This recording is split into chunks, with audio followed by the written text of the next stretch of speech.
Hey everyone, I'm 25, female, and I am fuming. I'm pretty sure this will be the last time I will ever speak with my family, and I wanted to know if you guys would do the same if you were in my shoes. The main characters in the story: me, 25, female, my sister, Ellie, 23, female, and my mom, 47, female. Growing up, my mom was much closer to Ellie than she was to me. I suppose it was because I was much more masculine than both of them. I had different interests and different goals altogether. I was playing soccer since my middle school days, and as I grew older, I started to get more interested in other sports like volleyball and swimming. Eventually, I got a scholarship due to soccer, and that is how I ended up going to a university 4 states away. While I went away to university, Ellie decided that she wanted nothing to do with university or higher studies. She is a high school dropout, and she is proud of that. Since her first years of high school, she was much more focused on having romantic affairs with people, and somewhere, our mom instigated her to keep doing this. In my mom's eyes, the best thing a girl can do is to have several men doting on her because it is far more likely to have a better life with admirers than when you settle down with someone. My parents separated because of my mom's strong opinions about what a man should be and how a man should act. My dad was an emotionally mature, available guy, which was too much for her. When my parents separated, I was the only one who was in touch with my dad. Ellie believed every word that Mom had fed her and decided that Dad was indeed a wuss. And she would be much better without a father figure in her life because he was not much of a father to us anyway. I can't say I agree with her opinions about him. I tried to correct her opinions about our dad, but she was not interested in that relationship at all. In her eyes, he dug his grave when he decided to burden Mom with his emotional needs. Her strange notions about masculinity and male mindset really bothered me. Somewhere, I felt that she was growing up to be a bit more man-hating, but that was not all. When Ellie was out having romantic relationships, I was busy working on my university degree. Since I was focusing on my degree and my soccer scholarship, I did not have time to date. That bothered Ellie and our mom to no end. In their eyes, what worth do I have if I cannot marry someone worth good money? It was strange hearing them say those things. My mom even went as far as to give me terrible dating advice, which included how I should hit the place where men feel weak and then console them so that I can manipulate them. How I have to manipulate someone to have them stay with me, have them be with me, have them like me. Her words were so strange to me. Her pieces of advice were so alien. I thanked her for them and proceeded to never follow them. When I was 22, I met someone in my master's course. We started dating, and eventually, when I was 24, we were engaged to be wedded. Because of my mom's strange notions about what a woman must do to keep someone in her life, I decided it would be better if I hid the existence of my boyfriend until we were engaged. My dad was very much aware of my boyfriend and had met him quite a few times before we got engaged. After informing my dad about my engagement, I decided that it was time to take my fiance to my mom, so I did. The meeting did not go as I had planned. At first, when I brought him home, my mom was extremely happy, but not because he was my fiance. Oh no. Mom did not let me finish introducing him. I had only said his name, and Mom said that finally I have come around as a sister because he is the perfect man for Ellie. I should have told her and Ellie about this before. I was too stunned to speak, and so was my fiance. We both watched as Ellie jumped around in skimpy outfits, not even trying to hide the fact that I was right there. Even if my fiance was not my fiance and was just a friend, this was extremely inappropriate behavior. I finally caught my breath after 5 minutes of this drama and decided to set the facts straight. I showed them my ring and told them that he is my fiance, and I would have appreciated it if my mom, for once, cared about my happiness instead of Ellie's. Hearing that, my mom took a good look at my fiance's face. After taking a good look at his face, my mom told me that she cannot give her blessings for this marriage. I could not believe my ears. I was shocked and hurt. I was feeling way too many things at that moment, to be honest. But accepting her opinions, I left the house with my fiance. He asked me if I wanted to still marry him, as he knew that I cared about her opinions. I told him that I loved him. I saw my future with him, and if I wanted to get married, it would be with him and no one else. With that, we decided to proceed with the wedding planning. The planning took us about 2 months, and finally my wedding day was here. I was in my wedding dress, feeling like I was on top of the world and everything. Dad came and he was walking me down the aisle when there was a commotion. My mom and Ellie barged in despite the security. Ellie was wearing a wedding dress that had belonged to my mom before. My mom called me to stop the wedding. Mom approached me and told me that I should not marry my fiancé. Why? Because Ellie deserves this more than I do. Ellie deserves a sweet husband who earns money and can take care of her while she lives out her homemaker dream, unlike me, who is a masculine woman. My mom dug into the dress that I was wearing, saying how even the dress I was wearing would look better on my sister because I have developed biceps and triceps, and the only thing that is stopping me from being a man is the lack of facial hair. Mom even asked my fiancé what type of a woman he wants in his arms. A woman who is dutiful, or a woman who would rather spend her free time chasing a ball.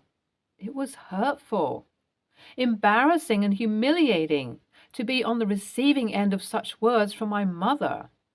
I could not even defend myself. Since I was quiet, my mom took it as a sign of me accepting demands and told me to get down from the altar and let Ellie step in. That was when my fiancé reached out and grabbed my hand. He told my mom to leave because she was not welcome here, and neither was Ellie. He said he wanted to spend the rest of his life with me, a woman he can play soccer with, than Ellie, someone he does not know and does not like. Mom's face fell. She asked me to say something, and all I could muster was for her to leave. Making a disgusted face, my mother made her way out of the venue, barely hiding her hatred toward me. Ellie followed my mom out of the venue, quite upset about it. I could barely focus on the service, and the wedding was delayed for half an hour. Once I was feeling better, I finally got to marry the love of my life. Once the ceremony was done and I was finally alone, I broke down. I do not understand why my mom did what she did. Am I so wrong to want to be married even though I am a masculine person? I do not understand. Update 1. Hey everyone.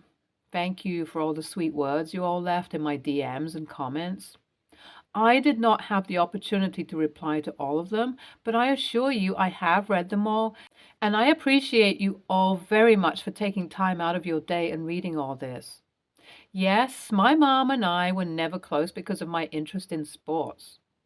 Ellie and Mom do not look much more similar than me and Mom. I take after my dad. Mom did try to poison us against Dad after the separation. She succeeded when it came to Ellie and not when it came to me. Mom did notice that Dad was present at the ceremony, and I do not think she was very happy about it. I have received a few messages from my mom, but I have not managed the courage to actually open them and see what the contents of those messages are. Update 2. I opened the messages she sent me. In my mom's eyes, she hated that I married someone who would have been perfect for my sister. In her eyes, I stole the perfect opportunity for Ellie to have the perfect life she was always dreamed of by marrying him. I do not understand why she wants to care about Ellie's happiness and not mine. When I mentioned that to her, my mom told me that she did not bring me up to be such a hateful person who enjoys being envious of others. I can't say I can make a lot of sense out of what she said, but I knew that whatever she was saying was to hurt me, and I had no reason to sit and tolerate what she was throwing my way. So I decided to block her. I have never thought about taking a step as drastic as that. However, standing where I am currently standing, I felt like that would be the best call of action. I have blocked my mom for now. Update 3. Since I have blocked my mom, Ellie has decided to slander me over the internet. She posted several posts making me the villain who stole her boyfriend when that was not the case. Luckily, my father and his side of the family knew about my ongoing relationship with my husband, so they did not believe any of her words. My mother's side of the family was a different story altogether.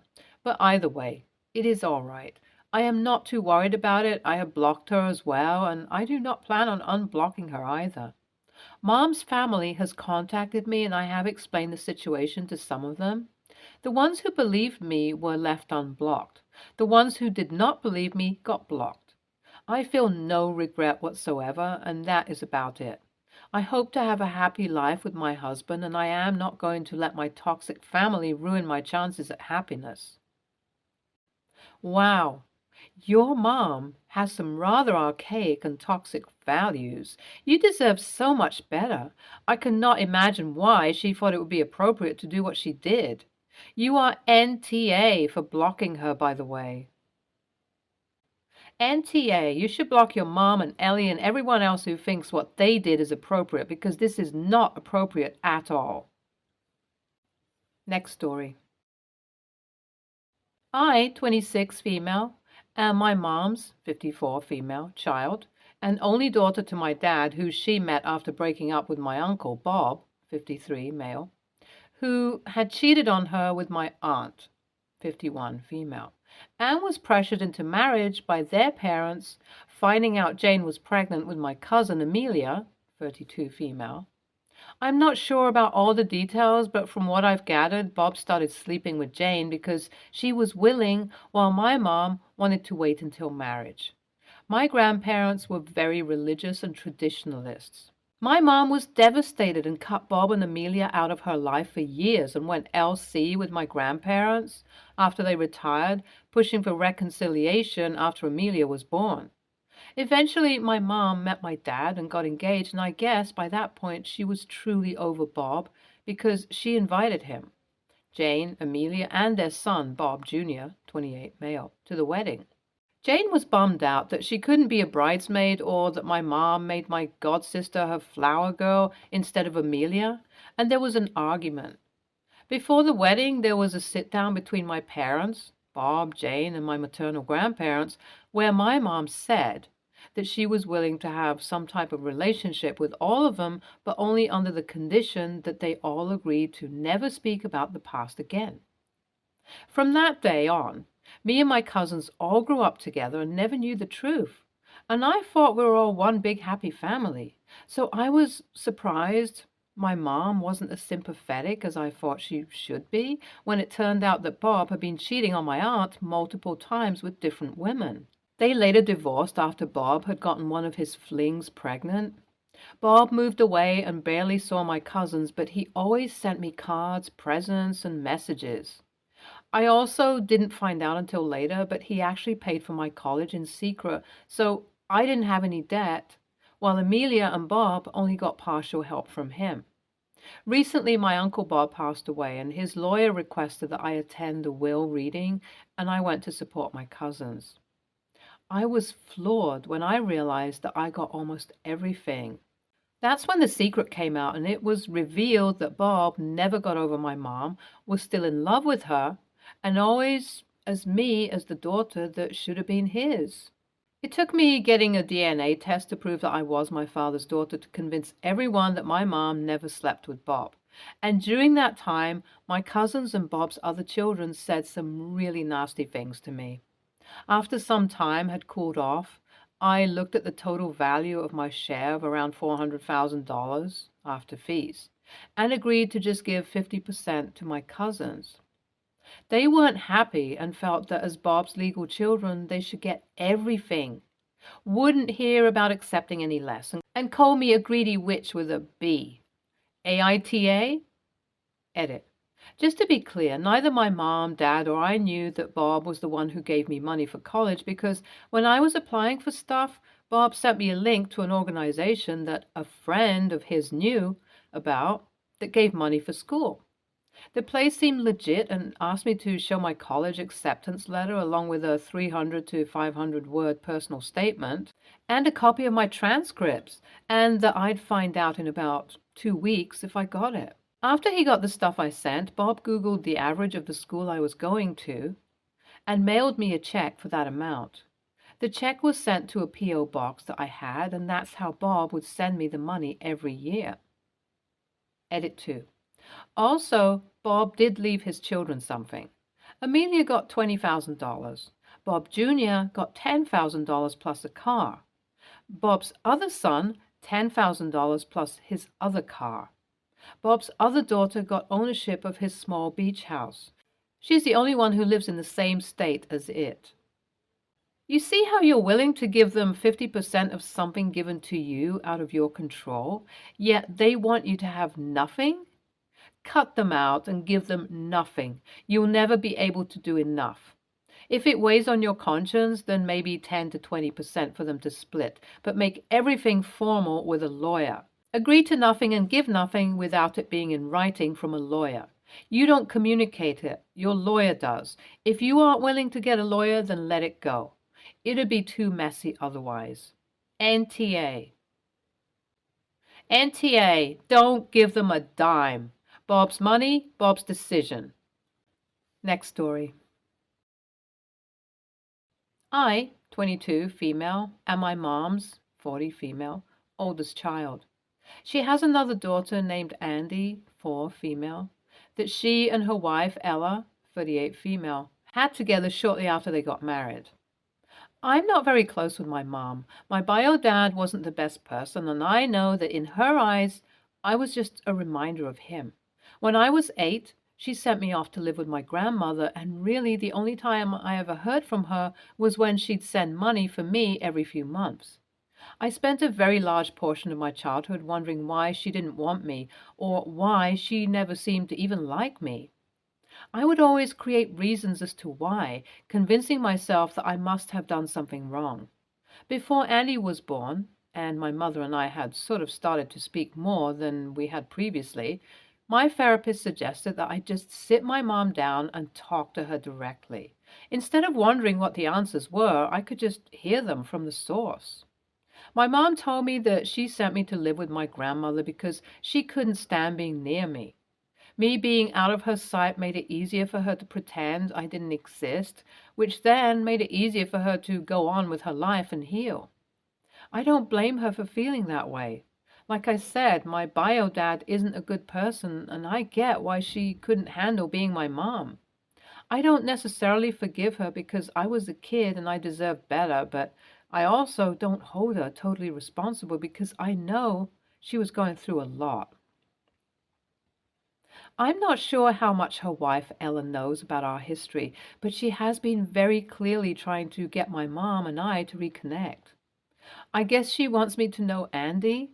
Maybe they both do, but I'm not sure. My mom asked me to meet her for coffee to talk. While we were at the coffee place, she told me that she was sorry about how things played out between us and that she hoped her apology was enough for me to forgive her. I said that it meant a lot to hear her say sorry, but that her saying it wasn't enough for me to just forgive and forget it all. I understand her and I empathize with her, but I can't forgive her. After I left, she ended up texting me and telling me how unfair I was being, to tell her that her sorry wasn't enough. She said it took a lot for her to get to the point where she could own up to this, and me just saying it essentially meant nothing really hurt her feelings. In her last text, she said that I didn't have to outright say I can't forgive her, especially since I do seem to want to have some sort of relationship with her. I could have just kept that info to myself. I guess she's right. I definitely didn't have to say it, but I did. Edit. Please read my comments for further context. Sorry, I didn't include it here. But my mother isn't a narcissist, and I don't think she's a bad person. I think we're both unfortunately products of our situations, and I'm not mad at her. Not really. I don't like that it happened, and I wish that I could change it, but I obviously can't. I recognized that she was hurt, but I also recognized that I was a child. And while her hurt explains why my childhood was the way it was, I know it doesn't entirely excuse it. NTA, but your mom is. It's a mystery to me how parents can cause actual trauma to their children and then get mad when they're held accountable for it. It's good that she's trying to reconnect, but that doesn't mean you owe her anything. That doesn't cancel how much she has hurt you. NTA at all. Your assessment of her actions is profoundly empathetic and kind, considering she abandoned you. Her excuse is insufficient. I have two children by two husbands, 16 years apart, both of whom strongly resemble their abusive dads, and I did not abandon them. From what you said, all you're asking for is for her to acknowledge the depth of what she did. I'm sorry she's still being selfish. I hope you find all the love and acceptance you deserve. Stay tuned for more stories from our girl relationships.